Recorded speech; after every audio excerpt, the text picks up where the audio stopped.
Hello, hi everyone. Welcome. In today's video, we will talk about a type of fund called index fund. We in India are pretty much aware of mutual fund. The mutual fund industry in the past few years has grown to about 6 lakh crores in India, and there's a lot of investment happening uh, to mutual funds in India.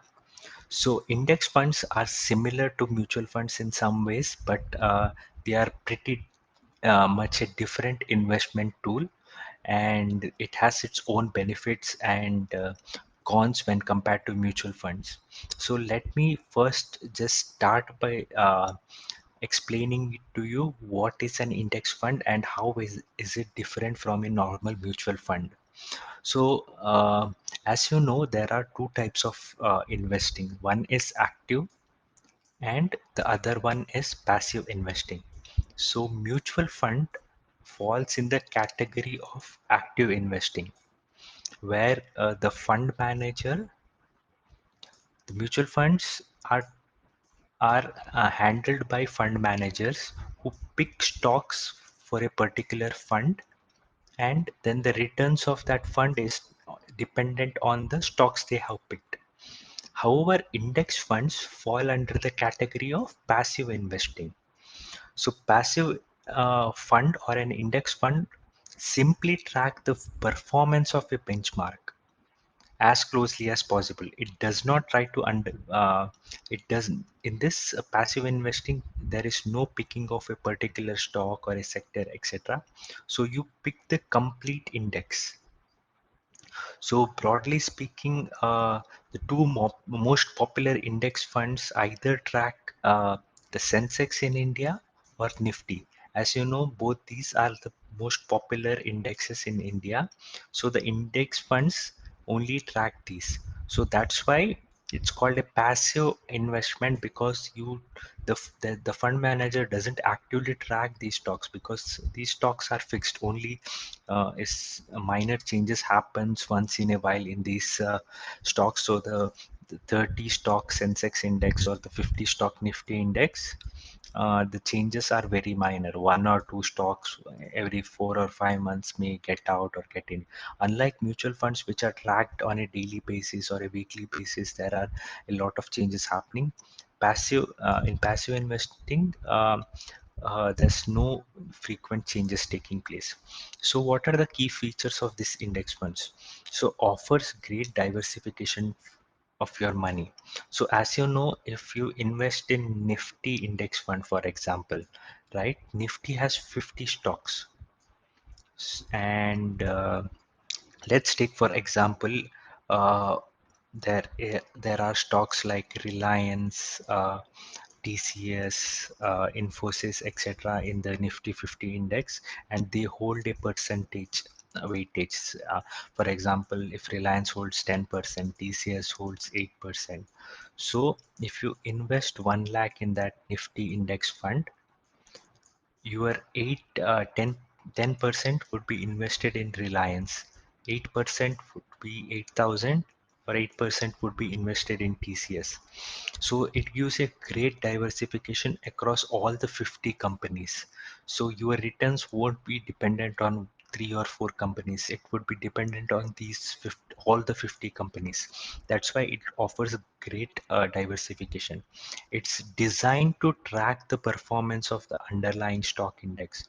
So as you know, the Nifty or the Sensex have given brilliant returns, more than 12 to 13% returns over the past decade and half. So if the index performs at these levels, even your index fund would be performing at least close to this level, if not the same. So there may be some minor differences because of some tracking errors, etc. But at least it will, if the index is at 12, your returns on the fund would be at least 11.5%. So very low cost compared to mutual funds, because these are not actively tracked, as I told. So you don't need experts to handle your fund. Index funds are just tracking the index, so it can be done by anyone. So still there's a minimal amount charged, but it doesn't require an expert like a mutual fund manager. So as I told you, it lets you own tiny pieces of hundreds of thousands of companies. So in India, you don't have that option of owning thousands of companies through an index fund, but at least you will have the diversification of 50 top companies in India. So that is a great diversification to have, right? So as I told you, passive investing, because they don't involve stock picking. So you don't have the choice of picking anything. So whatever is there in the index is anyways the best stocks in the country. So you directly pick the index, right? Pros are dependable performance. So over the past 2 3 decades in India, the indexes have performed very well. Like Sensex about 20 years back was 3 or 4 thousand. Now it is at 50,000, right? Similarly, Nifty, which was at about 1,000 in 2000, has reached to almost 16,000 now. So it gives dependable performance. It, as I said, it's lower cost compared to mutual funds. There's great transparency, so you know which uh, how much is your weightage invested in each stock. So unlike mutual funds, it becomes very difficult to track how much weightage is there for each of the stocks invested. You can still track, but that uh, transparency is still lacking in mutual funds as compared to index funds. And there's simple diversification. As I told you, whatever is the diversification in the index, it's the same diversification in your fund. So lack of flexibility. So the one issue with index fund is that you don't have that flexibility in case Reliance, for example, let's take the same example, is performing very well. So you don't have the option of increasing the percentage of Reliance in your portfolio with index fund. So it will still remain the same as the index.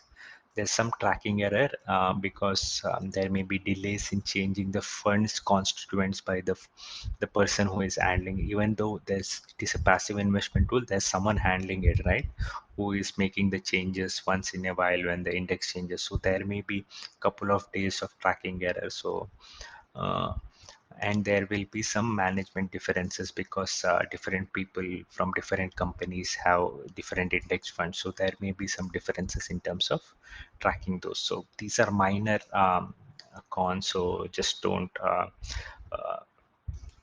worry about them too much. So now let's look at some of the most popular index funds in India and their returns in the past 3 to 5 years. So as you can see, all these funds have given about 15% returns. So unlike mutual funds, there's not much difference between the returns of all funds because all of them track mostly the Sensex or the Nifty. So uh, all these indices have given almost similar returns over the past few years. So the tracking error is very minimal. So unlike mutual funds where you have one index giving 30% return, the other giving just 5% return, index funds won't have that issue. It will be not very high, not very low, but it will be at least consistent across any index fund. So you can pick any of these index funds. It wouldn't be an issue. All these are well-established companies, and they just invest in the indices, so there's not much expertise required. So any credible company like ICICI, Tata Index, anything you can invest to get a good return. So I would suggest if you are already investing mutual funds, also just for diversification purpose, start some investment into index funds that give you some kind of uh, some kind of visibility into the indices, and it would be a good investment tool for long term investing. So I will make more videos on ETFs, index funds, mutual funds, etc. So do subscribe to the channel. Thanks for watching.